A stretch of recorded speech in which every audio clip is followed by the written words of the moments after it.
बाबा की कृपा से प्रत्येक वर्ष हर साल कावड़ भरने के लिए कुबेरेश्वर धाम जाते हैं और जितनी बार जाते हैं उतनी बार बाबा से कुछ लेकर ये मां सती की जिंदगी में कितना कितना भार होगा, जरा विचार करिएगा। मां सती के जीवन में कितना कितना भार मस्तक पर चढ़ गया होगा जो मां सती ने अपने प्राणों को त्याग दिया। मां सती ने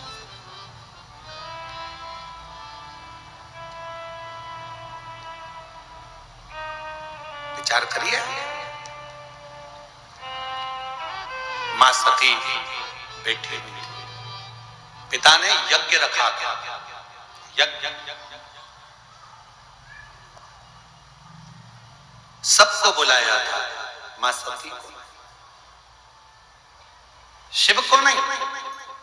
सब आए हैं यज्ञ में, पर भगवान देवादिदेव महादेव के पास में कोई पत्र नहीं गया, कोई बुलावा नहीं गया, कोई बुलाया नहीं गया, कोई ने जाकर सूचना नहीं दी कि दक्ष प्रजापति के यहाँ यज्ञ है, तुम आओ।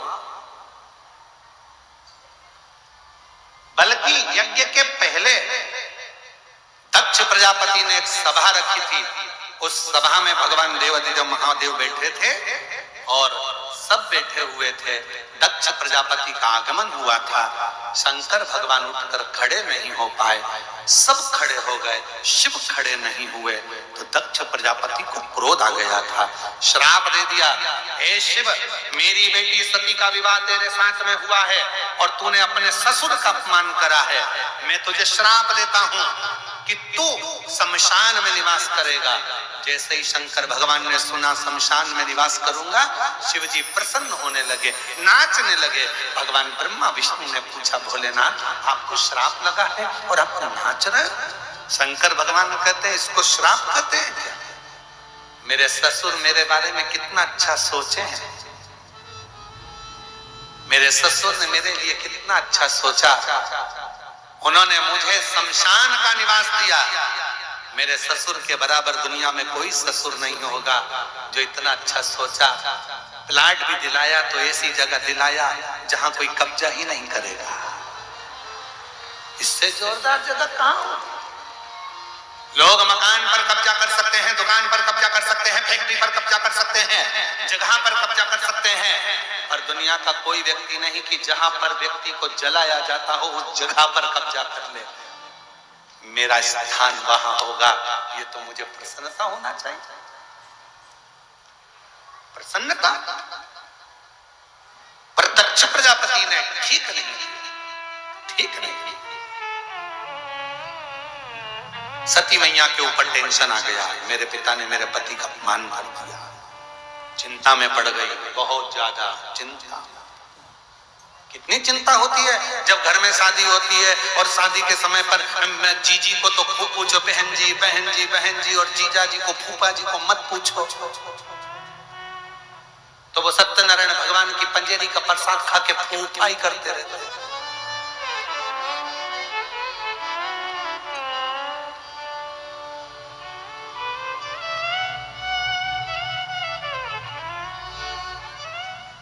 एक ही नाम है जो आज तक चेंज नहीं हुआ। जीजा जी जीजू हो गए,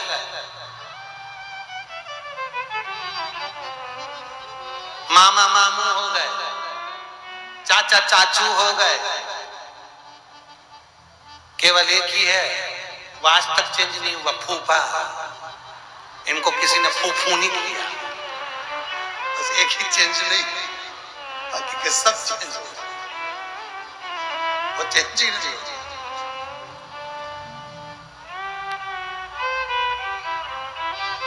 महाराज शिव कथा कह रही है, भगवान शंकर का चरित्र कह रहा है, शिव पुराण कह रही है। सती मैया को थोड़ा भार बढ़ने लगा।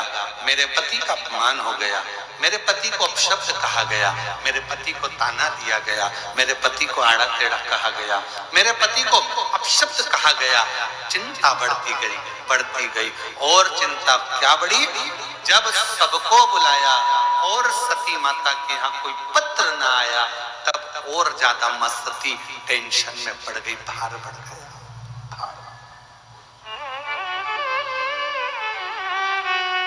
शिव जी के पास पहुंची।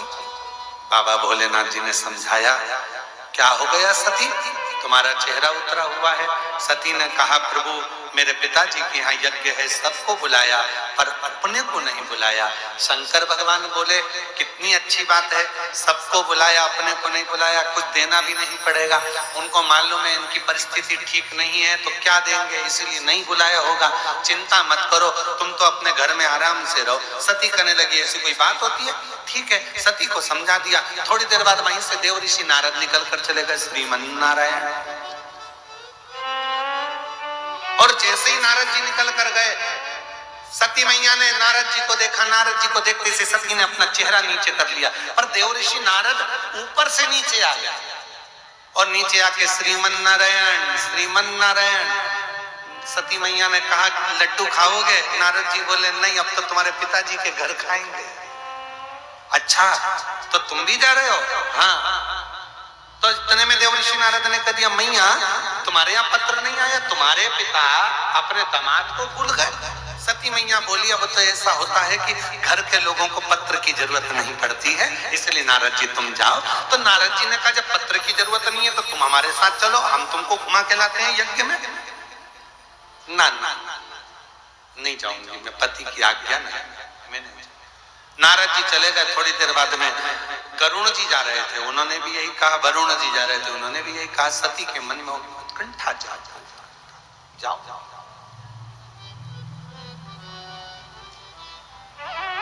समझा रहे हैं शिव। आज भगवान शंकर समाधि में भी नहीं बैठे, अपनी धर्म पत्नी सती को समझाते रहे। देखकर ललायित मत, ललायित। मेरी जीजियों, दीपावली पर किसी के घर में भी मिलने जाओ, पर उसके घर के पर्दे से और उसके घर के जेवर से मतलब मत रखो।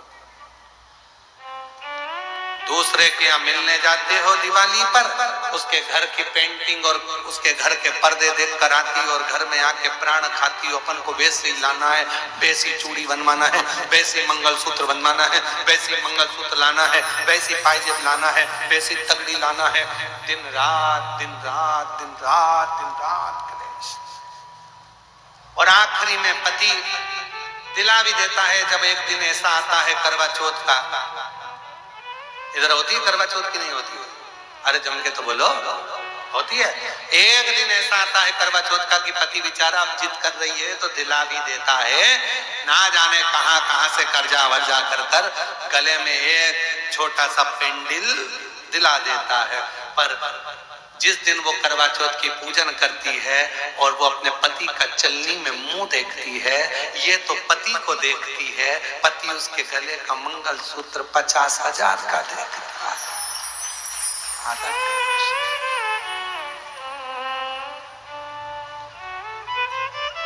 ये चंद्रमा को धन्यवाद देती है, पति भी चंद्रमा को धन्यवाद देता है। बारे चंद्रदेव बड़ी कृपा करी, 50,000 का पेंडिल एक दिन में दिलवा दिया है। बड़ी कृपा, बड़ी कृपा। पर कुछ भी हो, ये करवा चौथ के दिन जब सिर पे पल्लू लेके फिर पांव पड़ती है, तब पति चंद्रमा को देखकर कहता है, इसको परमानेंट ऐसी क्यों नहीं कर देता है? जैसे आज ये पांव पड़ रही है, ऐसे ही तो इसको परमानेंट कर दे कि ये रोज मेरे कम से कम एक बार तो पांव पड़े और पढ़ना चाहिए। देखो, घर के बुजुर्गों के पांव और पति के पांव जरूर पढ़ना चाहिए। आप में से कितनी माताएं जो अपने पति के रोज पांव पढ़ती है? जरा हाथ उठाओ। अरे झूठ मूठ की उठा लो। 1 2 3 4 5 6 7 8 8:30 8:30 इसलिए उठाया था, गिरा दिया, मैं समझ गया। 30 त्योहार पे पढ़ती होगी करवा चौथ, दीपावली, बस इस समय में। अच्छा जाने दो, अब तुम नहीं पढ़ती तो जाने दो। अब तुम में से वो उठा लो, तुम नहीं पढ़ती हो तो वो पढ़ लेता। कभी कभी वो भी तुम्हारे पाँव पढ़ लेता है। जब तुम गुस्से में होती हो, झगड़ा करती हो, तो वो कह देता है, तेरे हाथ जोड़ो, चुप हो जा। पाँव पड़, चुप हो जा। कभी कभी वो भी कहते हैं कि तू चुप हो जा, तेरे पाँव पड़ रहा हूं, तू चुप हो। क्यों मेरी माँ से झगड़ा कर रही है, क्यों अब शब्द बोल रही है, तेरे पाँव पड़ता हूं, चुप हो जा। तो कभी कभी वो भी पढ़ लेता है, उसमें कोई दिक्कत वाला विषय नहीं है, पर पढ़ना चाहिए रोज। चरण रोज पढ़ो अपने परमात्मा के, पति के और पिता को, माता पिता को, बुजुर्गों को नमन करना चाहिए। दीन बंधु दयालु दया कीजिए। कल से जो अपने पति को प्रणाम नहीं करे उसको उठा लीजिए, प्रणाम करो। रोज प्रणाम करने में जाता क्या है तुम्हारा? बोलो तो हाँ ना। अच्छा मत बोलो, मुंडी हिला के बता दो तुम।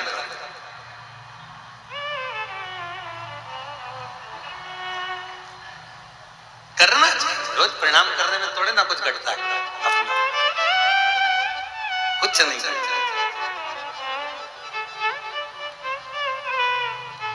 महाराज शिव कथा कर, शिव की शरण में आ जा,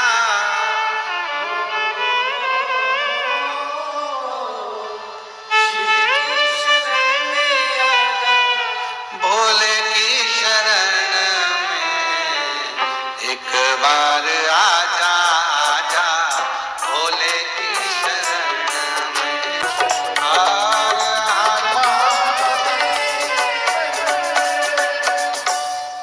अपने स्थान पर बैठकर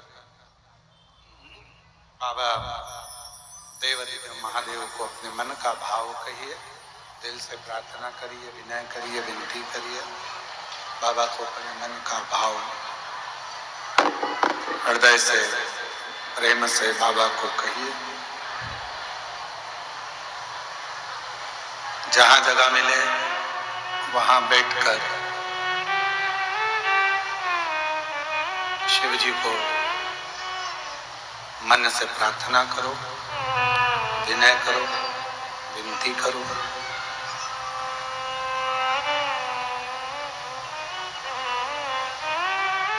साथ में बोलिएगा, हृदय से भाव से निवेदन करें। ओ भोला सब दुख काटो,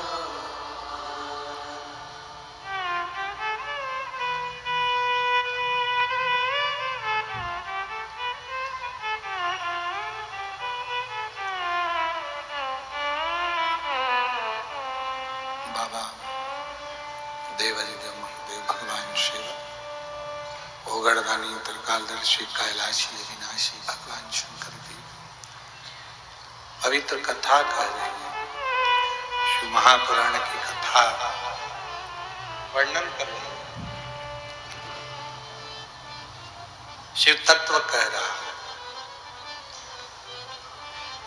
सती मैया ने सबकी सुनी, भार बढ़ता गया।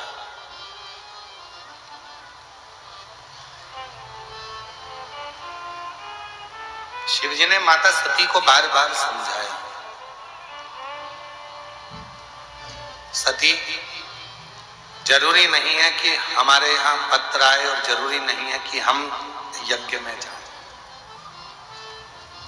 जरूरी यह है कि जो यज्ञ हो रहा है वो अच्छे से हो जाए।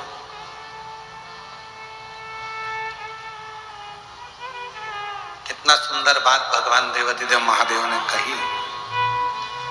आप भी अपनी जिंदगी में ये उतारिए। कोई अच्छा काम हो रहा हो, हाथ आगे बढ़ाकर उस कार्य में सहयोग प्रदान करो।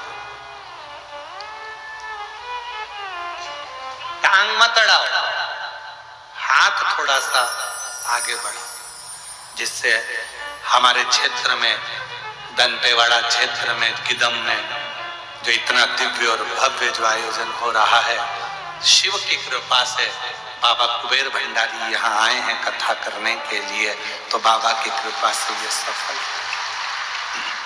इसको आगे बढ़ाने का प्रयास तो बड़े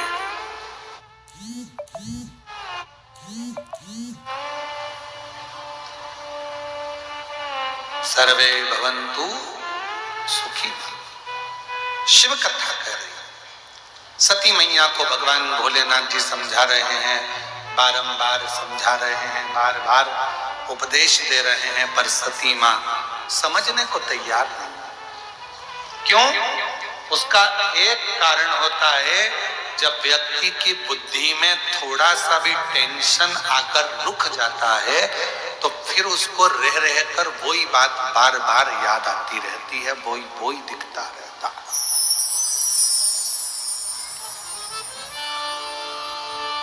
मेरी जीजियों, मेरे जीजाओं, मेरी बेटियों, बेटाओं, मेरी माताओं, मेरे बुजुर्ग माँ बाप, ध्यान रखना, जब भी चिंता में घिरो तो एक बार अपने घर में लगे हुए दर्पण को, कांच को अवश्य देखा करो कि दर्पण कैसा होता है।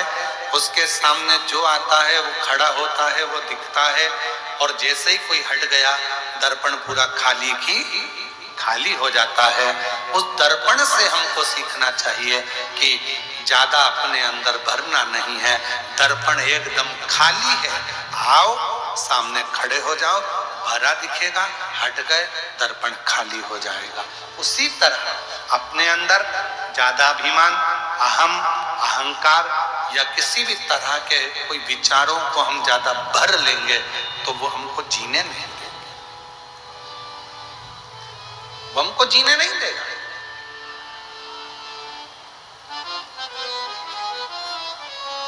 सही जीने के लिए, अपने जीवन को, अपनी जिंदगी को सही बनाने के लिए सबसे ज्यादा जरूरी है किसी भी बात को अपने भीतर ना रखना, उसको हटाते चले जाना, डिलीट करते चले, हटाते चले। और हम तो बाबा के भरोसे चलते हैं, हम तो बाबा के भरोसे चलते, ये दुनिया वाले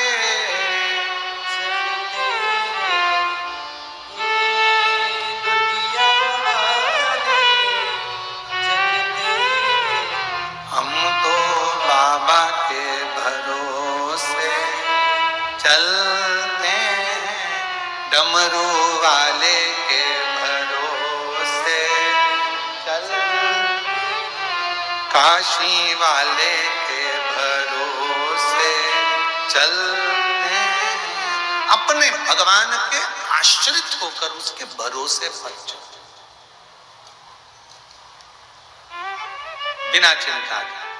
सती मैया ने बहुत सारा भार ले लिया और बहुत टेंशन लेने के बाद मां सती आखिरी में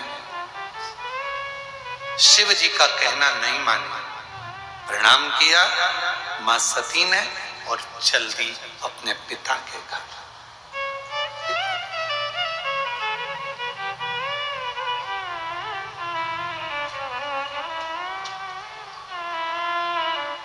जो आवाज लगाई माता सती ने, पिताजी पिताजी, बाबुल, सामने खड़े थे दक्ष प्रजापति, पर सती को देखकर भी उन्होंने आदर के शब्द नहीं बोले,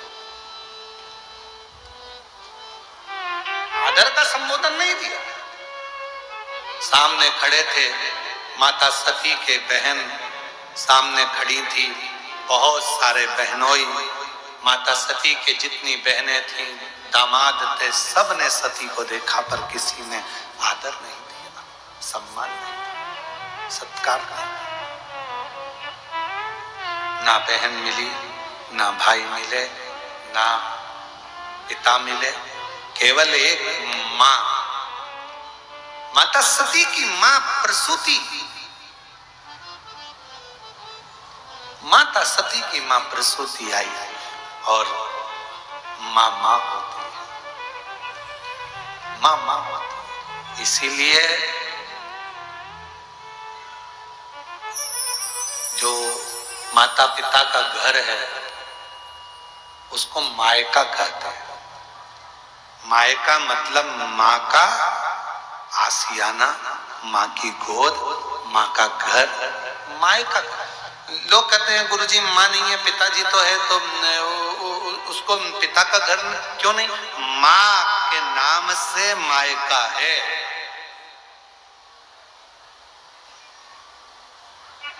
माँ है तो समझ लेना कि मायका भी है। और जिस दिन माँ चली जाती है, घर सूना हो जाता है, पूरा परिवार, तुम कितने भी बार मायके में आ जाओ, कितने भी बार, आप कितने भी बार मायके आओ, कितने भी बार आप पिता से मिलने आ जाओ, भाई बहन से मिलने आ जाओ, पर वो मायके जैसा सुख जब माँ थी वैसा सुख नहीं मिल सकता, वैसा सुख।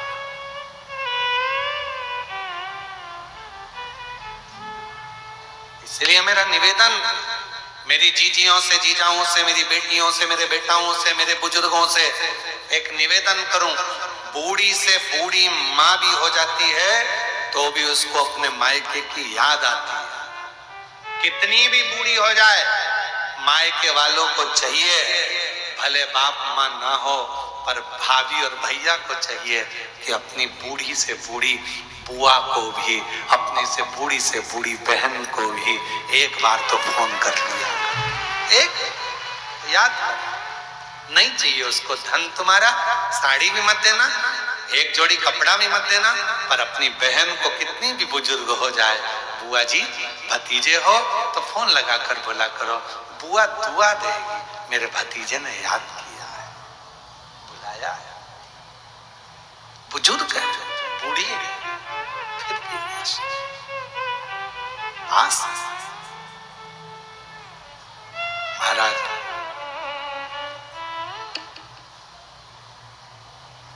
कितना सुंदर शिव पुराण की कथा में एक वर्णन आता है, कालाधिपति महाकाल राजा की, मेरे शंकर भगवान की एक बहन थी जिसका नाम था छिप्रिया। शिवजी की बहन छिप्रिया।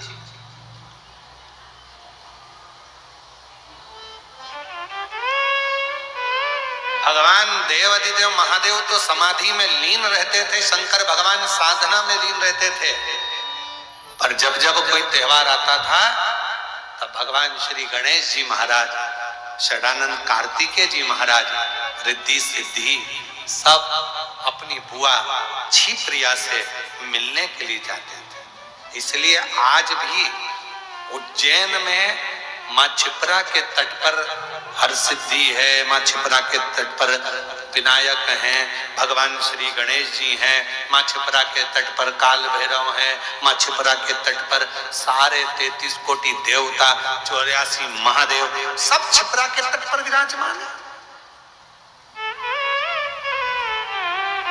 गणेश जी अपनी बुआ से मिलने के लिए जाते थे, भगवान शंकर जी की बहन छिप्रिया से मिलने के लिए जाते थे। एक नियम बनाओ, आप बुआ के घर नहीं जा सकते, आप बहन के घर नहीं जा सकते, तो कम से कम महीने में, 2 महीने में, 4 महीने में, 6 महीने में एक बार उसको याद कर लिया करो, बुआ जी कैसी हो? भले बूढ़ी हो गई, शरीर शिथिल हो गया, 60 साल, 70 साल, 80 साल की हो गई, पर तुम्हारा एक फोन उसको ऊर्जा दे देगा, उसको लगेगा मेरा मायके का कोई बेटा है जो मुझे याद, मेरे मायके का नहीं चाहिए। तुम्हारा धन उसका पति खूब लाता है, कमाता है, देता है, पर तुम्हारे धन की उसको जरूरत नहीं है, तुम्हारे वैभव की उसको जरूरत नहीं है। जैसे मेरे शंकर भगवान को तुम्हारे वैभव की जरूरत नहीं, मेरे शंकर भगवान को तुम्हारी दौलत की जरूरत नहीं, मेरे शंकर भगवान को तुम्हारे धन की जरूरत नहीं, मेरे शंकर भगवान को तो केवल तुम्हारे निर्मल मन की जरूरत है। तुम दिल से पुकार लोगे, शिव तुम्हारे सामने आकर प्रकट हो जाएगा, करुणा कर देगा। उसको तुम्हारे धन की या दौलत की या संपदा की जरूरत नहीं पड़ती। एक पत्र है, अच्छा है, कर दिया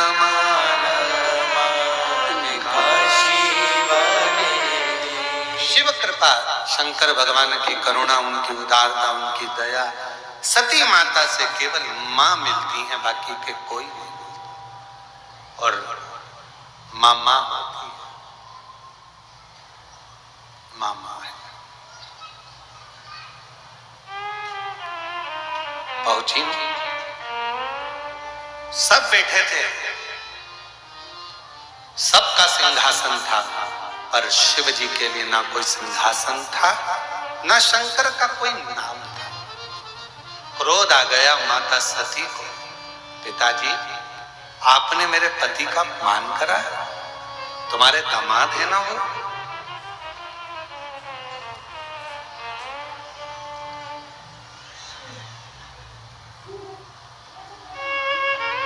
तुम्हारे तो जमाई हैं। इतने में तो दक्ष प्रजापति ने कह दिया, जमाई नहीं यम है।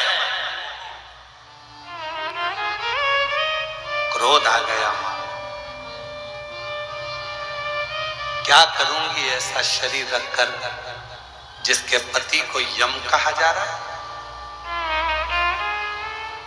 शिव का ध्यान करा माता सती ने, यज्ञ कुंड की अग्नि की ओर भागी मां सती और अपने प्राणों को त्याग दिया। हाहाकार मच गया।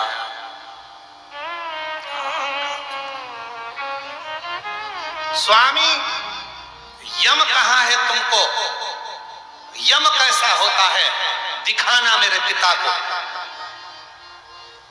शिव ने जटा में से बाल तोड़ा, दे फेंका, वीरभद्र उत्पन्न कर दिया।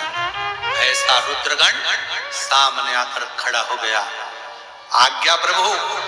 भगवान कहते हैं जाओ अब दिखाओ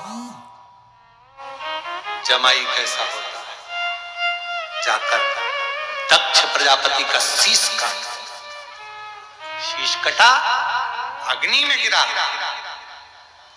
अग्नि में जाकर गिर गया शीश। हाहाकार मच गया। देवताओं ने हाथ जोड़ लिए, बोले बाबा यज्ञ पूर्ण नहीं होगा तो देवताओं पर आन बनेगी। दक्ष प्रजापति के मस्तक पर, धड़ पर बकरे का मुख लगाया गया है। थर थर कांप रहा था दक्ष प्रजापति।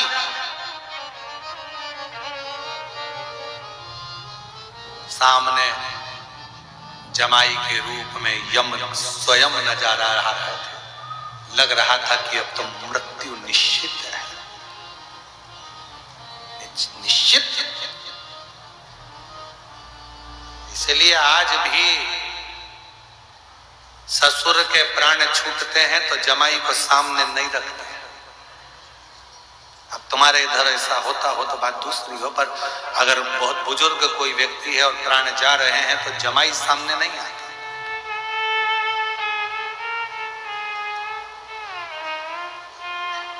और आज के समय के कई जमाई इतने अच्छे होते हैं कि वो निभा कर चलते हैं, साध कर चलते हैं, ससुर को भी अपना पिता मानकर उसकी सेवा भी करते हैं। दोनों का सम्मान। लड़के को चाहिए कि वो लड़की के माँ बाप का करे और लड़की को चाहिए कि वो लड़के के माँ बाप का करे। आदर जो सम्मान।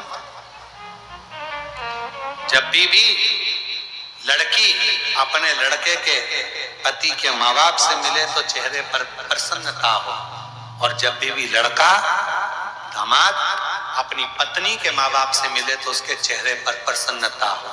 भगोने जैसा मुंडा नहीं, भगोने जैसा।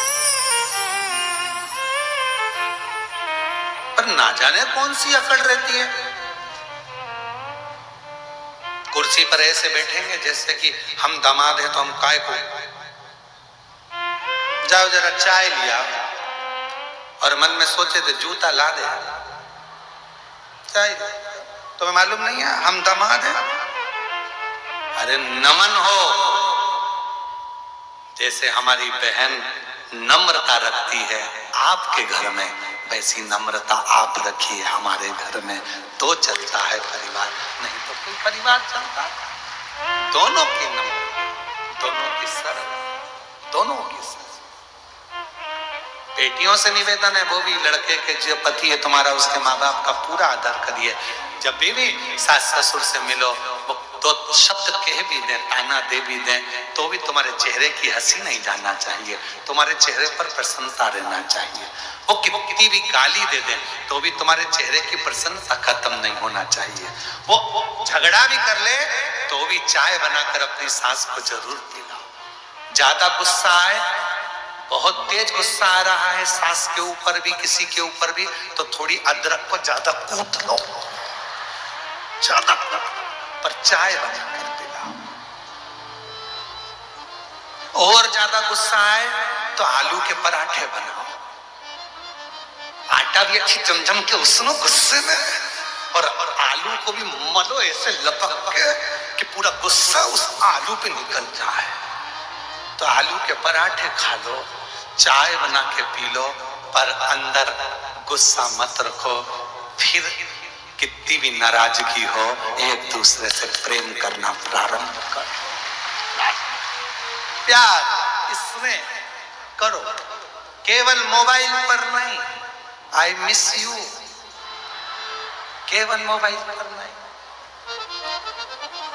मिस यू की जगह लिखो आई विथ यू, तुम्हारे बिना रह नहीं सकती, तुम मेरे साथ हो। माँ, मम्मी तुमसे बात नहीं करती हूँ तो मेरी चाय नहीं पचती है, मम्मी तुमसे झगड़ा नहीं करती हूँ तो रोटी का मजा नहीं आता, इसलिए झगड़ लेती हूँ। आई विथ यू, मैं तुम्हारे बिना रह नहीं सकती।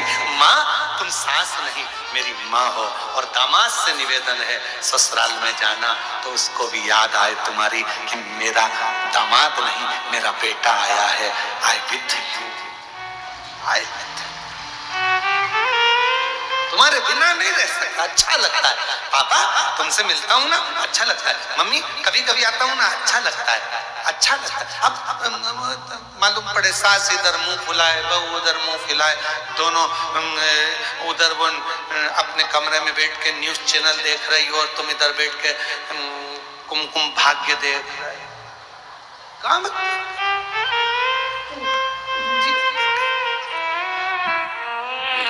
प्रेम माँ मिली,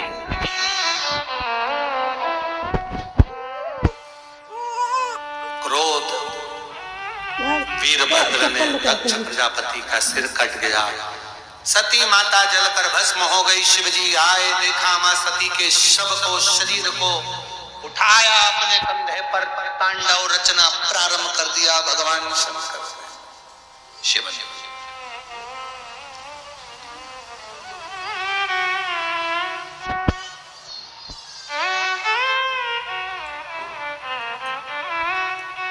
जो तांडव करा शिव जी ने, सब घबरा गए।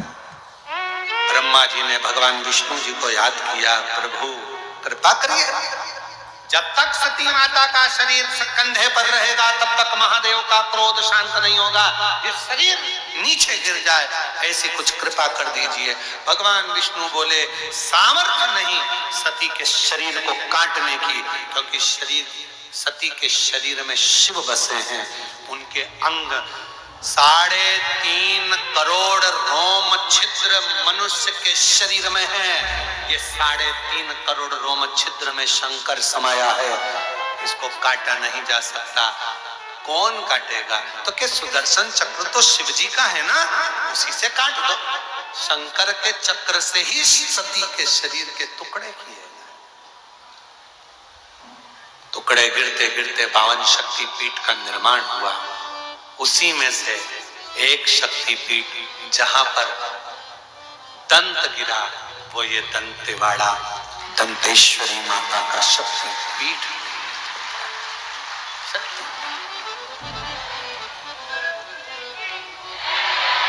दंत गिरा, शिव जी की प्रियता मां सती।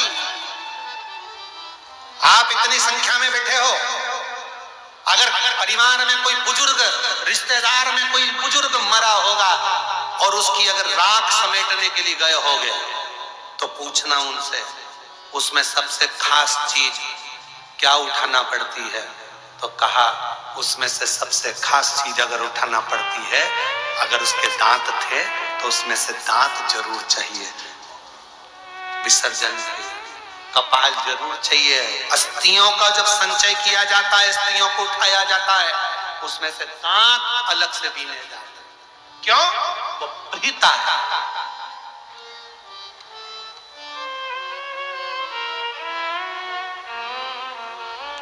पूरे शरीर की हड्डियां ना मिले, एक दंत भी मिल गया और उसकी भी क्रिया कर दी जाए तो पूरे जीव को मुक्त हो जाता है। उसी तरह 52 शक्ति पीठ में अगर कोई ना पहुंच पाए और जिंदगी में एक बार मां दंतेश्वरी का दर्शन कर ले तो पूरी शक्ति पीठ का फल प्राप्त हो जाए।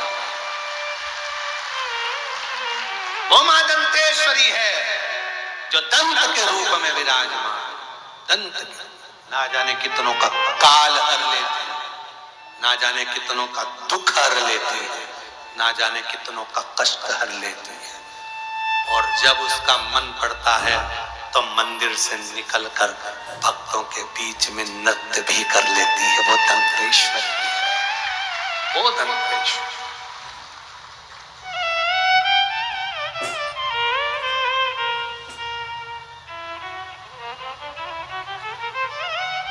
कितने किस्मत वाले हो दंतेवाड़ा वालों, घर जाके नजर उतरवा लेना।